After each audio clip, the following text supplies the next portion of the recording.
Parmi les grands dossiers brûlants qui attendent Joe Biden sur la scène internationale, il y a l'Afghanistan, près de 20 ans après l'invasion de ce pays par les troupes américaines. C'était suite au 11 septembre.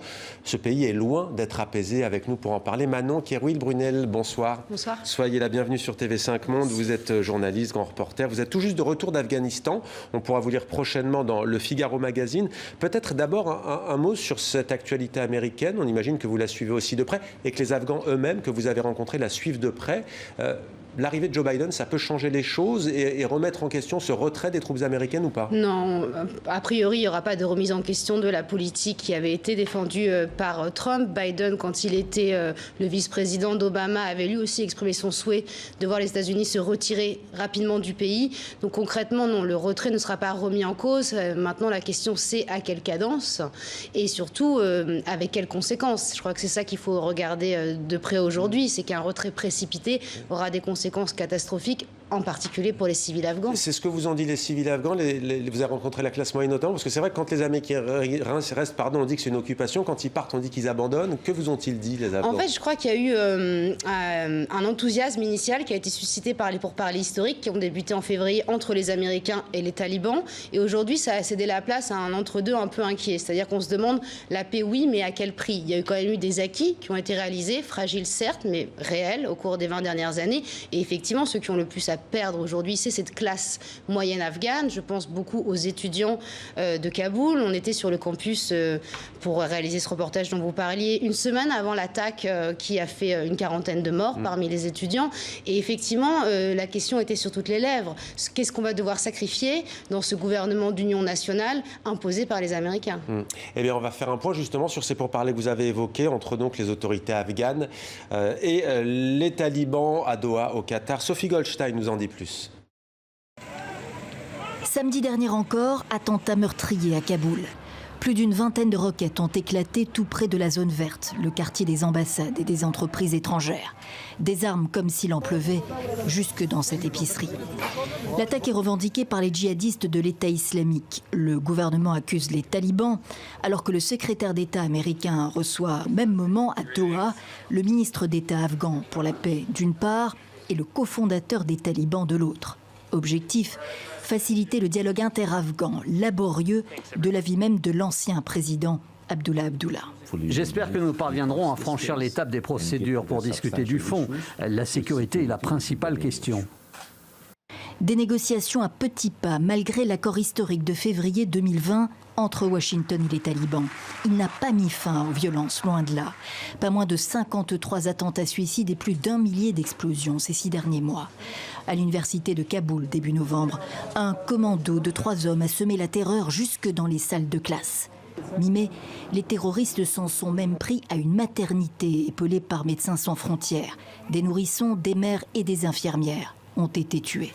Bilan, 1210 morts et 2500 blessés civils en 6 mois, selon les chiffres officiels.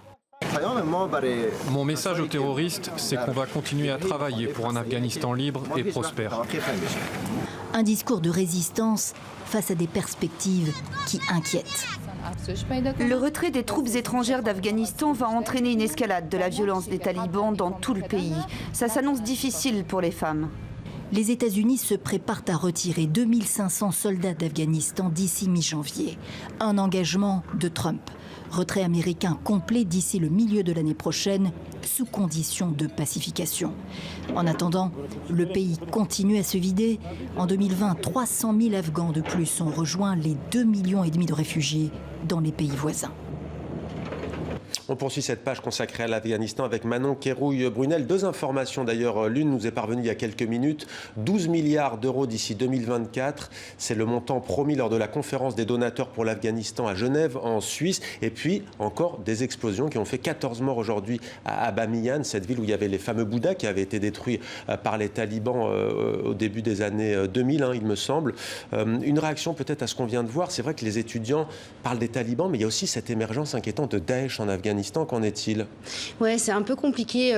Là, depuis que les accords ont été signés entre les États-Unis et les talibans, le narratif officiel consiste à taper sur Daesh, qui est systématiquement accusé de toutes les attaques perpétrées dans le pays.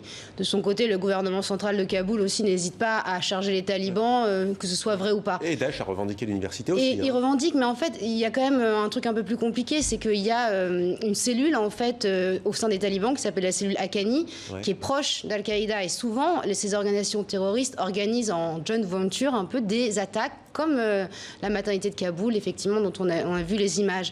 Donc ce sont des zones grises un peu compliquées. Le résultat final est le même, c'est la terreur pour les civils afghans. Ouais. Alors vous avez rencontré le vice-président de l'Afghanistan. Que vous a-t-il dit au juste? Alors monsieur Amroullah Saleh, effectivement, qui est sur le ticket présidentiel avec le président Ghani, lui fait pas mystère de vraiment son peu d'optimisme quant aux chances d'aboutir à un accord avec les talibans, qui d'ailleurs il les compare à Pol Pot. Ouais, lui, c'est une figure anti-taliban. C'est un peu le dernier rempart aujourd'hui. On entend un peu moins l'opposition au sein du gouvernement afghan à mesure que les talibans s'approchent. Le vice-président, lui, tient cette posture d'homme fort, essaye de préserver les libertés qui ont été acquises. On lui a confié là les clés de la capitale pour 6 semaines en lui demandant de ramener l'ordre. Il a réchappé à un attentat il y a quelques jours. Oui, en septembre, tout à fait. Quelques semaines, pardon. Voilà, c'était au moment où les négociations ont débuté à Doha, donc c'était pas déjà un signe très positif que les choses allaient bien se passer. Il a échappé à celui-ci, il a échappé à un autre l'année précédente sur son QG de campagne. Donc c'est un homme en sursis, il le sait, et en même temps aujourd'hui, il a l'appareil sécuritaire entre les mains pour tenter de faire barrage aux talibans. Qu'est-ce qui se joue? Qu'est-ce que vous avez perçu qui vous a frappé au cours du tournage de ce reportage dans ce pays? C'est vrai que d'ici là, on a du mal à le voir. Il y a les talibans, ceux qui sont au pouvoir ne sont pas non plus exempts de tout reproche depuis 2001 et depuis l'invasion américaine, la corruption notamment. Vous, qu'est-ce qui vous a frappé au cours de ce tournage? Moi, j'ai eu l'impression qu'aujourd'hui, ce qui inquiétait le plus les Afghans, les civils, c'était ce désintérêt progressif de la communauté internationale. Je suis heureuse d'apprendre que les donateurs étrangers aujourd'hui ont acté le principe de donation. La question, c'est quand, puisque certains pays prêchaient plutôt d'attendre dans l'attente justement d'aboutir à un accord. Mais il faut juste ne pas oublier que le pays plonge dans l'extrême pauvreté, qu'effectivement, depuis qu'il y a des accords de paix, il n'y a jamais eu autant de violence dans le pays. Et aujourd'hui, la France notamment n'a aucun agenda diplomatique en Afghanistan.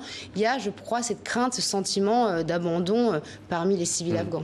Ils vous ont parlé de la France, les Afghans. Pourquoi la France abandonne? Pourquoi d'autres pays, selon eux, les abandonnent? Les civils en parlent moins, les diplomates beaucoup plus, notamment dans les ambassades européennes. On n'a plus de troupes en Afghanistan. Les derniers à en avoir parmi les Européens, c'est les Allemands et les Italiens, qui aujourd'hui aussi se retrouvent dans une position compliquée avec ce retrait précipité des Américains, sans l'appui aérien des Américains.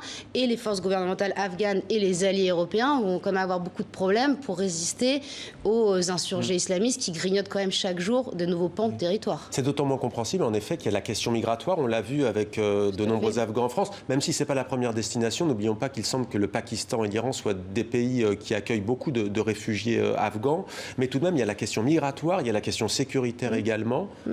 Effectivement, aujourd'hui, les premiers demandeurs d'asile en France sont des Afghans.